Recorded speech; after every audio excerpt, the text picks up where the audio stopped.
This episode contains discussion of suicide, which may be distressing to some listeners. If you or someone you know is struggling, support is available. In the U.S., you can call or text 988 to reach the Suicide and Crisis Lifeline. All right, quiet on the set. Camera speed. Sound production, take one. Action!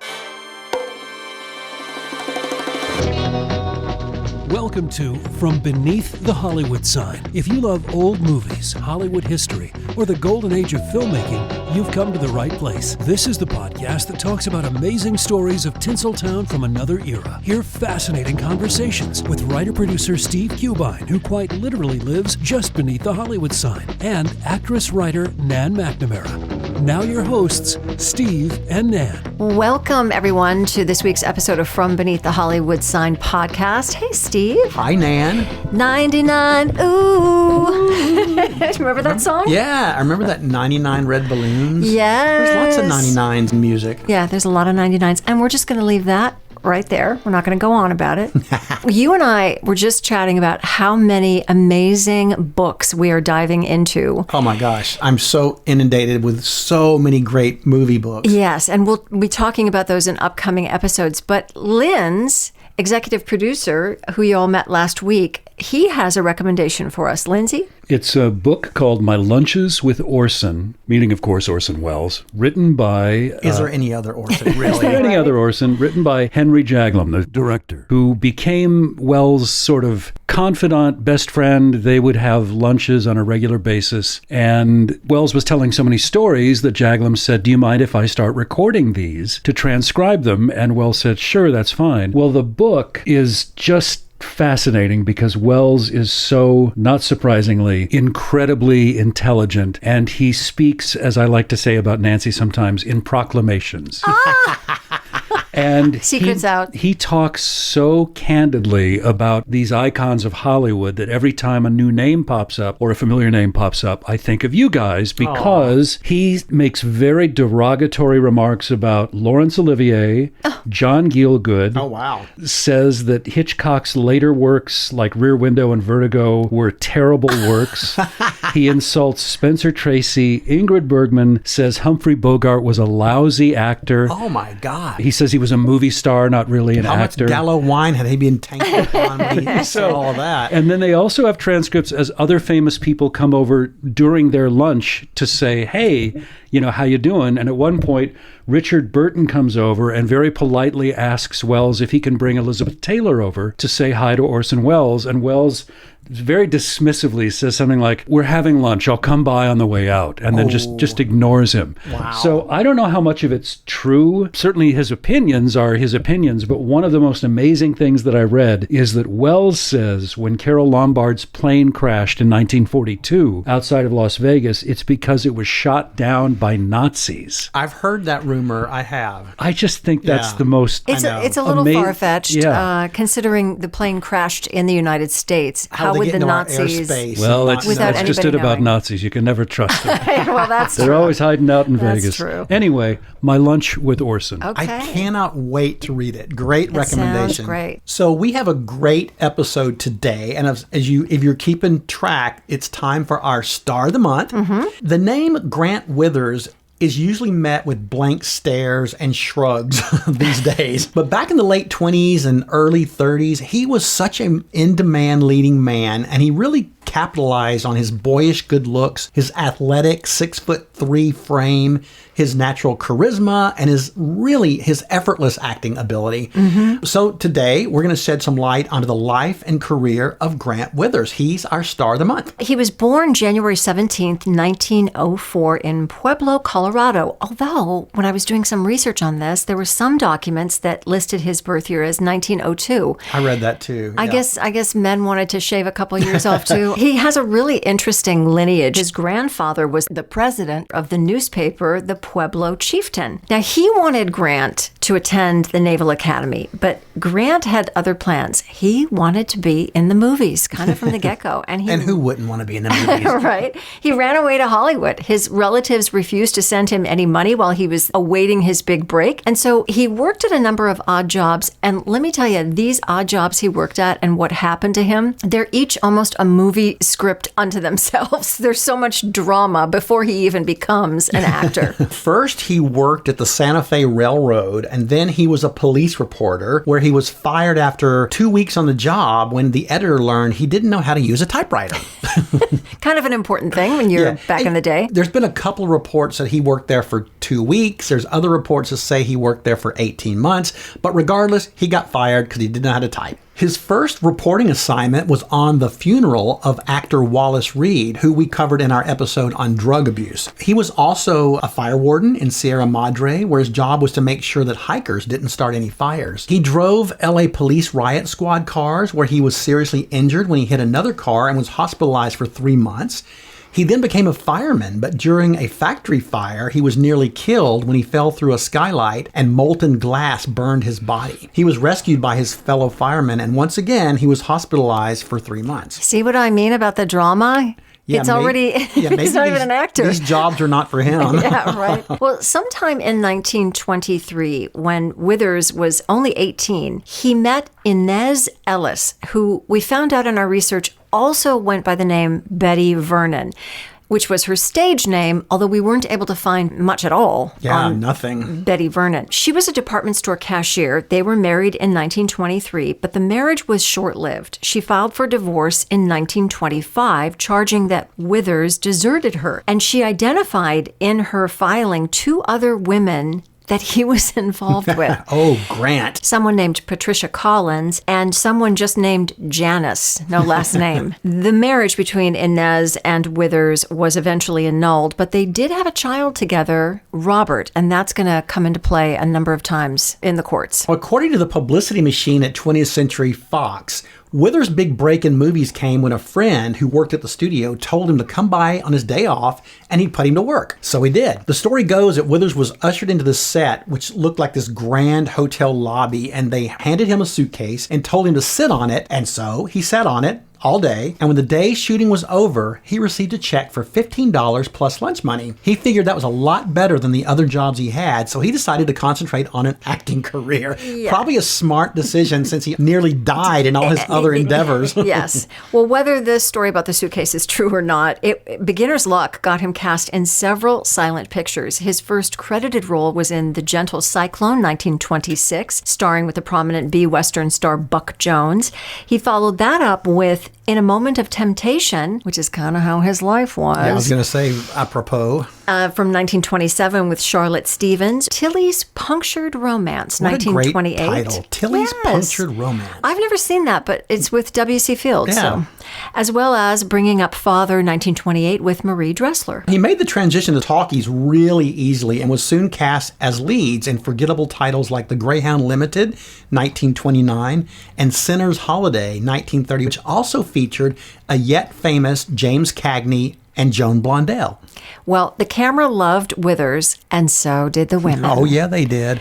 In fact, the San Francisco Examiner was already calling Withers that careless heartbreaker when he was named as Lupe Velez's leading man in Tiger Rose, 1929. Now, sometime in 26, Withers announced an engagement to someone named Alberta Vaughn, but it appears that they never married. And in our research, we found that some people say he was married 4 times, some people say he was married 5 times. We're going to stick with 4, but this Alberta Vaughn character, maybe that's part of the confusion. About that same time, his first wife, Inez Ellis, alleged that Withers was behind on his alimony payments. And this appeared to be a frequent pattern with Withers, which I gotta say, that's one of the worst possible things you can do is when you father a child and you stop paying alimony. Yeah, Grant, pay your bills, buddy. So in an article dated March 9th, 1928, Withers was brought before a judge to answer charges of being nearly $600 behind in payment for the support of his minor son. And that was a lot of money back then. It was a lot. And his son was very young. It was not like a teenager or nearing adulthood. There was also a dispute over increasing the monthly alimony allowance. So Withers was in and out of court until February 26, 1930, when he agreed to increase the alimony in support of their then 6-year-old son from $60 per month to $100 per month. But his lack of support for his child continued. There was a bench warrant for his arrest issued in September of 1931 for failing to support his young son once again. Other legal troubles occurred around this time, including writing bad checks in April of 1931 during his stay on Catalina Island, as well as a lawsuit brought against him in 1933 for failing to pay for merchandise from a New York clothing store. Around this time, he met the woman who would become probably his most scandalous wife. Oh, very scandalous. Loretta Young. Now, the two met, not that Loretta Young is scandalous, but the marriage was scandalous. She was kind of scandalous for other things.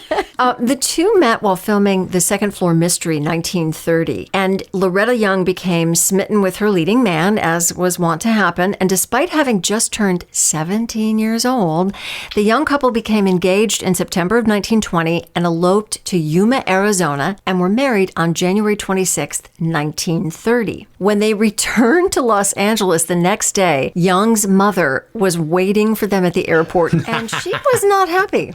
Oh, to have been there on that welcoming party. That evening when they returned, Withers was actually in an automobile collision at Wilshire and Fairfax, resulting in 5 children between the ages of 12 and 15 receiving minor injuries. Well, the car accident resulted in Withers being sued by the parents of the 5 children for $55,000. Although in 1931, Withers won the various lawsuits against him, he apparently defended himself. So he's adding another career to his long Fireman, list. policeman, lawyer. Yes, actor. He was quite the Renaissance man. Well, in January of 1931, while making a personal appearance at a theater in Chicago, Withers collapsed backstage and was rushed to the hospital for surgery due to acute appendicitis. It was reported that the operation couldn't begin until Withers called his wife, Loretta Young. Oh, well, to capitalize on the free publicity of Withers' impetuous marriage to Loretta Young, director Mervyn LeRoy quickly cast them in the romantic comedy Too Young to Marry from 1931, which proved to be a very prophetic title, yes, as we will see. It was while they were making this film that the marriage fell apart, and Young's mother orchestrated an annulment due to the fact that Withers was not Catholic and they were not married by a priest. Well, Withers' legal and financial troubles continue to plague him. In May of 1932, he actually filed for bankruptcy, and the petition listed him owing over $18,000 to various entities, including debts to both Jack Warner and Daryl Zanuck at $1,000 each. Wow. Those are not people you want to be owing money to. They're going to hire you, right? I know. I would not want to owe them money. Yeah. Trouble seemed to find Withers wherever he went. In March of 1933, on his way to Chicago, his car broke down in Arizona, leaving him short on money. He had money wired to him, but none of the banks were open on the weekends, so he had to pawn his golf clubs to complete his trip. His third marriage was to Alice Walsh on December 13th, 1933, in Lodi, New Jersey.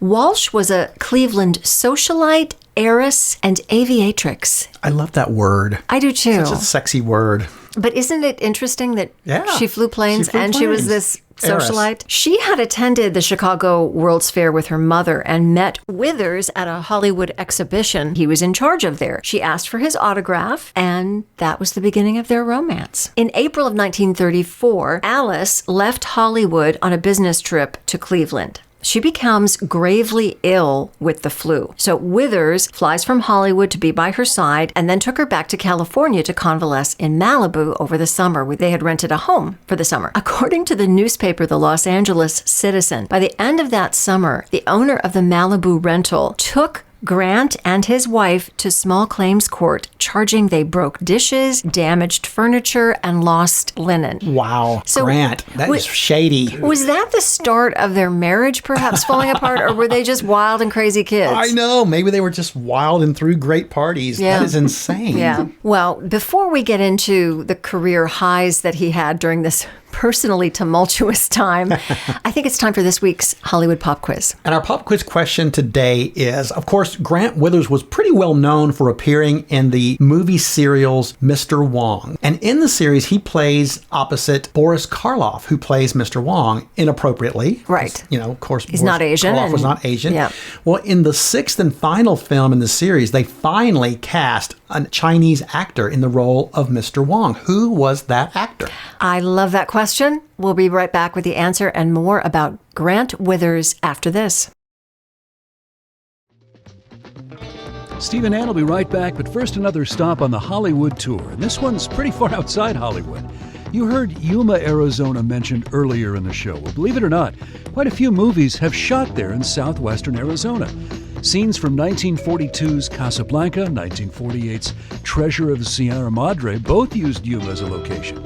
So did 1957's 3:10 to Yuma, no surprise there, and even 1960's Psycho, Apache Uprising from 1965, even 1981's Raiders of the Lost Ark, and 1983's Star Wars Return of the Jedi. Featuring the desert landscape and imperial sand dunes, more than 30 feature films have been shot in and around Yuma, Arizona.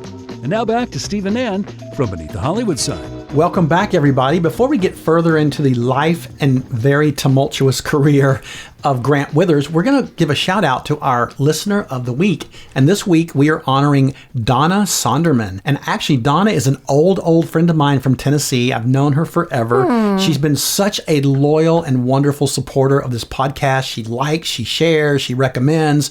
So Donna, thank you so much. Thanks, Donna. Thanks, Donna. Well, we left off with discussing the Mr. Wong movie series, and we were teasing that in the Hollywood Pop Quiz. He was also known for another serial in 1937 called Jungle Jim, and he played the title character. He also had roles in the serials Tailspin Tommy, 1934, The Red Rider, 1934, once again with Buck Jones, Goin' to Town, 1935 with Mae West, and The Fighting Marines, 1935, which was Anne Rutherford's third film. You know, and she always told me when she was making that film with Grant Withers, she had such a crush on him. She thought he was so handsome. Wow. Well, finally, the serials Radio Patrol, 1937, and The Secret of Treasure Island, 1938, giving Grant Withers a total of 6 serials during his career, which were big things in the 30s. That's impressive, yes. So many, actually, that Withers warranted an entry in the Biographical Dictionary about serial film stars by Buck Rainey. It was also during this time that he befriended director John Ford and actor John Wayne, and these men became instrumental in his life and his career. They would help him stay employed all through the 1940s because he was transitioning out of leading men roles and starting to get cast as villains in B movies and westerns. Well, Ford and Wayne, they just kept him busy. He appeared in several of Wayne's movies, including in Old Oklahoma, 1943, Tycoon, 1947, Fort Apache, 1948, and Rio Grande, 1950. He also appeared in Ford's classic My Darling Clementine, 1946, which starred Henry Fonda and Victor Mature. In May of 1949, there's a very bizarre thing that happens. The Los Angeles Times reports that Withers' wife, Alice, is missing. Ooh. I know. What happened? It's so bizarre. Yeah. She had been living in Cleveland for 3 months, visiting her sister and mother. In May, her sister said that she disappeared in a crowd while walking with their mother. Her sister also reported that Alice had been ill for a number of years. So without any explanation that I could find as to what actually happened to her, Alice eventually returned to her home at the Bolton Square Hotel in Cleveland. Withers was unable to go to Cleveland because of, quote, daily film commitments. I'm just wondering if this was something, either some mental illness going on, or was this just the beginning of the end and she didn't want to have anything to do with him? Did she run away from him and that was her way to escape him? I wonder, because the marriage did eventually end. But not one to sit around and wait for for a wife for or a girlfriend? wife. You don't have to marry them all. You don't have to marry them all. But on January the 31st, 1953, in Reno, Nevada, Grant Withers marries again for the 4th time to Cuban singer-dancer Estelita Rodriguez. And at the time, Withers was 49 and she was only 24. Yes. On September 22nd, 1954, Withers nearly overdosed. He was found by his wife, Estelita, who answered a phone call from the studio that was for Withers. She went to the bathroom to call him to the phone, but found the door locked. She broke a pane of glass from the patio window to enter the bedroom, finding Withers unconscious on the floor. Now, according to the police, there was a partially emptied bottle of probanthine tablets on the bedside table, which had been prescribed for him for an ulcer. Well, police determined the overdose was probably accidental. Withers eventually recovered, but a week later, Withers and Estelita separated. Her attorney was quoted as saying, "They're going to see whether they can't get closer while being further apart." Pause here for a second. So the police determined the overdose was probably accidental. Now, it might have been a medication that you couldn't die from, but the bedroom door was locked. That's interesting part, you know. And yeah, I don't know. It just seems strange to me. In December of 1954, Estelita sued Withers for divorce. So this is just a couple of months after that initial overdose. They reconcile briefly, but in September of 1955, the following year, Estelita files for divorce again, later testifying in court that Withers criticized her work until she became so upset that she could no longer sing. And quote, "I just cried all the time. He humiliated me in front of my friends. I was a nervous wreck. I would be scared to go to work. He'd criticize everything I did, my English, my singing." Well, their divorce was granted in 1955. After several failed marriages and declining health, which included excruciating pain from a back injury, considerable weight gain, and a dried up acting career, Withers began to become despondent. His old friends John Ford and John Wayne tried to offer support, but he continued to withdraw, and he stayed holed up in his apartment in North Hollywood. On March 27, 1959, Withers ended his life by taking a lethal dose of barbiturates. Police found him propped up in bed, a phone receiver in his hand, wearing glasses. An open novel, Home Before Dark, was beside his bed. Detectives speculated that Withers may have saved several days' rations of pills that he'd been prescribed to help him sleep. The walls of his apartment were covered with autographed pictures of his Hollywood friends and celebrities he had met. He left behind a suicide note that read, "Please forgive me, my family. I am so unhappy. It's better this way. Thanks to all my friends. Sorry I let you down." You know, there's a lot to say about that. It just seems like he wasn't reported to have had a drinking problem. Yeah. Right? And he was still working. I mean, clearly he needed some therapy and Or something. Yeah. But he certainly had issues, like the whole not paying child support and being in debt to everybody. And, you know, there's obviously some issues there. Yeah. Which probably added to depression and who knows what. Right. If he had been a more well-known actor at that time in the 50s, as opposed to someone that was kind of falling off all the lists, there might have been more information about how this all came to be, why he decided to end his life. He was just 55 years old, and his death coincidentally came on the eve of the first anniversary of the passing of his mother, Noma Newton Withers. He left behind two brothers, Newton and Ernst, both of whom also lived in California, and presumably he left behind his son, Robert. Yes, Robert, of course. John Wayne was reportedly shocked and saddened by his death and was quoted as saying, "He was such a great guy. What else can I say? I can't talk anymore. It's just too much." So clearly they were close Yeah, friends. and Loretta Young, I read in a couple of different accounts, she was asked on the passing of him, did she have a response? And I think she was just really taken aback. I think she was really surprised. But you know what's interesting about that? In Loretta Young's official biography, Okay. he's not even mentioned. Isn't that interesting? Wow. Yeah. I wonder if Mommy had something to do with that. I'm sure. Yeah. Well, his funeral took place at Forest Lawn Memorial Park and was attended by John Wayne and Ward Bond, who were also two of his pallbearers, and also Johnny Weissmuller and John Ford. Well, what do you say? Yeah, sad life, but talented guy. Really underrated, I think. And a good-looking guy. Yeah, he was. Yeah. Well, let's give the answer to this week's Hollywood Pop Quiz. And the question was, of course, that Grant Withers starred in the Mr. Wong series with Boris Karloff as Mr. Wong. And in the final movie in the series, they finally cast a Chinese actor to play Mr. Wong. Yes. Who was that actor? That would be the Chinese actor, the great Key Luke. I love Key Luke. Yes. He also starred as the number one son in a lot of the Charlie Chan movies and that series. So And great Artie- actor. And audiences may also remember him for a recurring role on the TV series Kung Fu from 1972 to 75. That's right. Great actor. I'm glad that role was finally cast appropriately. Yes.